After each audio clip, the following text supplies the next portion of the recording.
অনেক দিন আগের কথা। এক ঘন জঙ্গলে একটা বিশাল পুরনো গাছ ছিল। সেই গাছে অনেক পাখি থাকতো। তাদের মধ্যে একটা ছোট্ট পাখি ছিল, যার নাম ছিল চতুর। সে সবার থেকে আলাদা আর বুদ্ধিমান ছিল। সে সবসময় নতুন জিনিস জানতে আর বুঝতে চেষ্টা করত।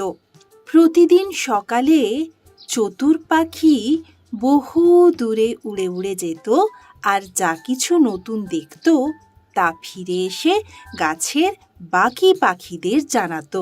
একদিন সে দেখল দূরে একটা নদীর কাছে মানুষেরা চাষবাস করছে। তারা বীজ রোপণ করলো, আর কিছুদিন পরেই তা থেকে গাছ উঠতে শুরু করলো। চতুর এইসব দেখলো এবং ফের গাছে ফিরে এলো। সে বাকি পাখিদের বলল, আমি আজ নতুন জিনিস দেখলাম। মানুষেরা ছোট ছোট বীজ থেকে বড় বড় গাছ করছে।